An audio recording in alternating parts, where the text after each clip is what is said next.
মার্কিন প্রেসিডেন্টদের নারী কেলেঙ্কারি। দাজ্জালি মিডিয়া আমেরিকাকে আমাদের সামনে পেশ করে মানব সভ্যতার কাণ্ডারি হিসেবে, নীতি ও নৈতিকতার ধারকবাহক হিসেবে।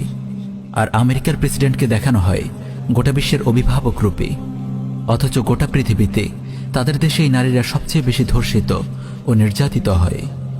আজ আমরা দেখাবো কথিত সভ্য আমেরিকার কতিপয় অসভ্য রূপ। আরও দেখাবো তাদের নীতিনৈতিকতার জরাজীর্ণ দশা।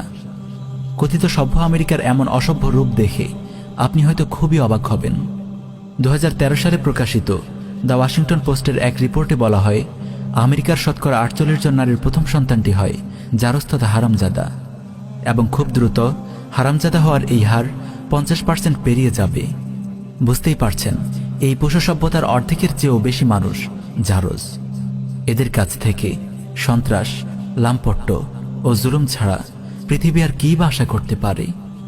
তাই আমরা বলি, মিডিয়া যতই আমেরিকাকে মহান করে দেখানোর চেষ্টা করুক, আমাদের চোখে আমেরিকা জেনেভা বিচারের দেশ, ধর্ষণের দেশ, লামপট্যের দেশ, জুলুমের দেশ, বর্বরতার দেশ, জারজ সন্তানের দেশ।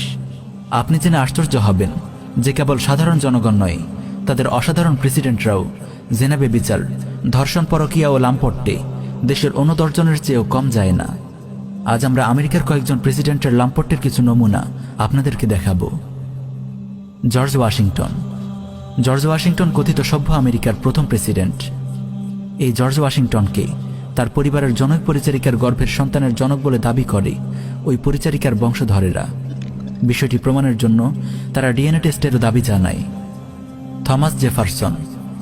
আমেরিকার তৃতীয় প্রেসিডেন্ট থমাস জেফারসন স্যালি হ্যালিংস নামের একজন পরিচারিকার সাথে বিবাহ বহির্ভূত অবৈধ সম্পর্ক গড়ে সন্তানের জন্ম দেয় সে। 1998 সালে করা একটি ডিএনএ টেস্টের মাধ্যমে এই অবৈধ সম্পর্কের সত্যতা প্রমাণিত হয়। Franklin D Roosevelt. আপন স্ত্রী এলিয়ানার সেক্রেটারি লুসি মার্সারের সাথে দীর্ঘ সময়ের পরকীয়ার সম্পর্ক ছিল প্রেসিডেন্ট রুজভেল্টের। স্ত্রীর অগোচরে দীর্ঘদিন এই সম্পর্ক চালিয়ে যায় লম্পট এই প্রেসিডেন্ট। অবশেষে স্ত্রী এলিয়ানার হাতে ধরা পড়ে তাদের প্রেমপত্র ভর্তি একটি প্যাকেট। John F Kennedy. অনেক মেয়ের সঙ্গে অবৈধ সম্পর্ক ছিল এই লম্পট প্রেসিডেন্টের। হলিউড তারকা মেরিলিন মনরোর সঙ্গে তার সম্পর্কের কথা সর্বজন বিদিত।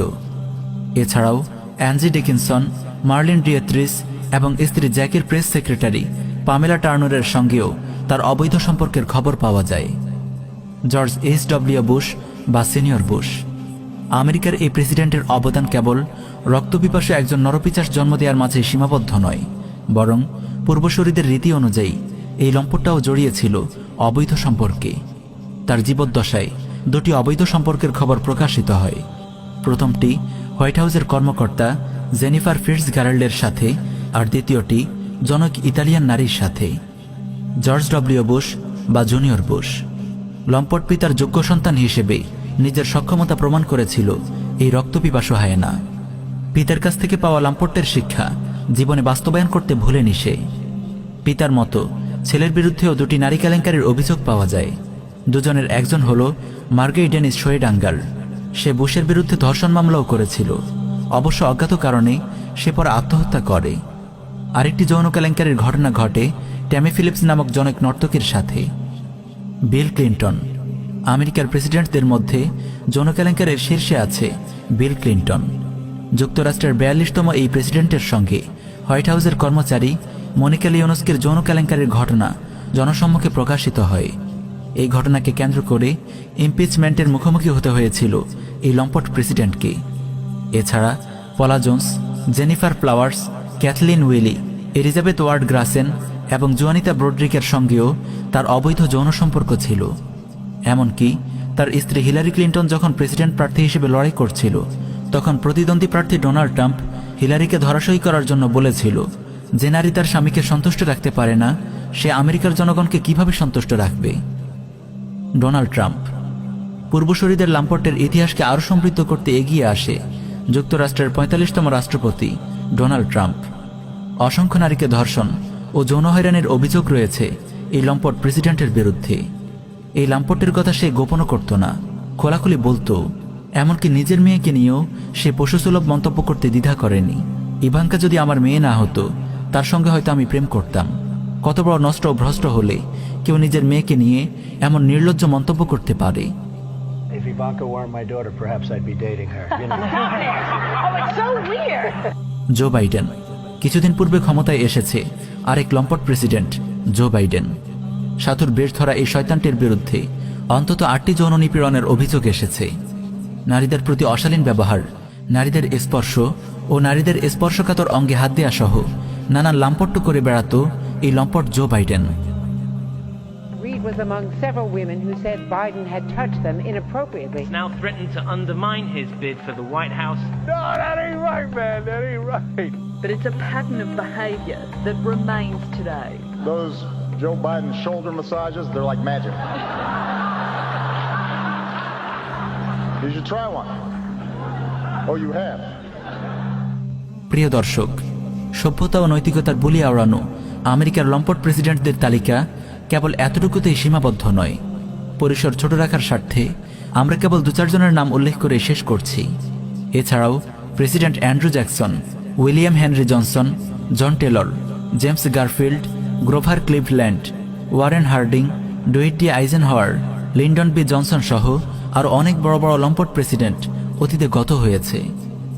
প্রিয় উম্মা, সভ্যতা ও নৈতিকতার মুখোশ পরা জারজদের দেশ অসভ্য আমেরিকার এই হলো আসল চিত্র।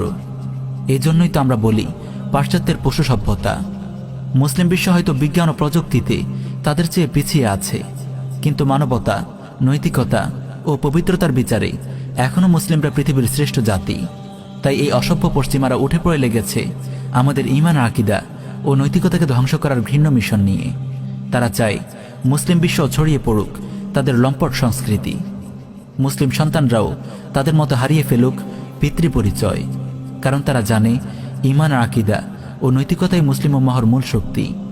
এত বিপুল ও আধুনিক সামরিক শক্তি থাকা সত্ত্বেও আফগান, সোমালিয়া ও মালি সহ পৃথিবীর বিভিন্ন ভূখণ্ডে যে তারা মুজাহিদদের হাতে মার খাচ্ছে, তার মূল রহস্য মুমিনদের ঈমান আকীদা ও নৈতিকতা। তাই তারা মুসলিম সমাজ থেকে ঈমান ও নৈতিকতাকে ছিনিয়ে নিতে চায়। মুসলিম বিশ্বে তাদের এই নিকৃষ্ট এজেন্ডা বাস্তবায়ন করতে তারা দুটি শক্তিকে কাজে লাগাচ্ছে, তাগুত সরকার ও শয়তানি মিডিয়া। তাই এই দুটি শক্তির বিরুদ্ধে আমাদেরকে সবসময় সচেতন থাকতে হবে। দাওয়াহ, ইরশাদ ও জিহাদের মাধ্যমে আমাদেরকে মোকাবেলার ময়দানে অবতীর্ণ হতে হবে। আল্লাহ রব্বুল আলামিন আমাদের সবাইকে আমল করার তৌফিক দান করুন। আমিন ইয়া রব্বুল আলামিন।